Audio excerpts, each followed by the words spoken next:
YCP ఆవిర్భావం నుండి నెల్లూరు జిల్లా ఆ పార్టీకి వెన్నుదన్నుగా నిలుస్తూ వస్తుంది. 2014 ఎన్నికల్లో వైసీపీదే విజయం. 2019 ఎన్నికల్లో అయితే ఆ పార్టీ వైట్ వాష్ చేసింది. 10కి 10 నియోజకవర్గాలను సొంతం చేసుకుంది.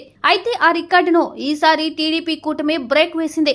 ఈ ఎన్నికల్లో టీడీపీ క్లీన్ స్వీప్ చేసింది. గత ఎన్నికల్లో గెలిచిన వైసీపీ ఈ జిల్లాకు 2 మంత్రి పదవులు మాత్రమే కేటాయించింది. ఇప్పుడు అదే పరంపరను కొనసాగించింది టీడీపీ కూటమి.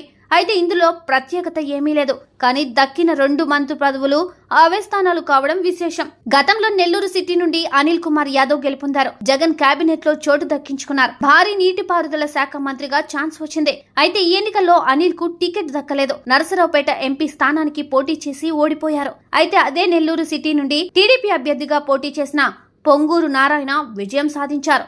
చంద్రబాబు కేబినెట్ లో చోటు దక్కించుకున్నారు. మున్సిపల్ పట్టణ అభివృద్ధి శాఖ మంత్రిగా ఛాన్స్ కొట్టేశారు. ఇక ఆత్మకూరు నుండి గతంలో మేకపాటి గౌతమ్ రెడ్డి గెలిచారు. ఆయన జగన్ కేబినెట్ లో గెలుపొందారు. కానీ అకాల మరణం చెందారు. ఎన్నికల్లో ఆయన సోదరుడు పోటీ చేశారు. టీడీపీ అభ్యర్థిగా ఆనం రామనారాయణ రెడ్డి బరిలో దిగి గెలిచారు. చంద్రబాబు కేబినెట్ లో దేవాదాయ శాఖ మంత్రిగా చోటు దక్కించుకున్నారు. గతంలో వైసీపీ హయాంలో ఏ నియోజకవర్గాలకు మంత్రి పదవులు దక్కాయో ఇప్పుడు టీడీపీ హయాంలో అవే నియోజకవర్గాలకు దక్కడం విశేషం. అయితే ఇది యాదృచ్ఛికమే అయినా నెల్లూరు జిల్లా నుండి చాలా మంది ఆశావాహులు ఉన్నారు.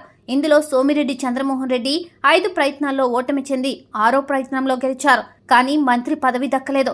2014లో ఎమ్మెల్సీగా ఉన్న సోమిరెడ్డికి కేబినెట్ లో చోటిచ్చారు చంద్రబాబు. ఈసారి ఎమ్మెల్యేగా గెలిచినా అవకాశం ఇవ్వలేదు.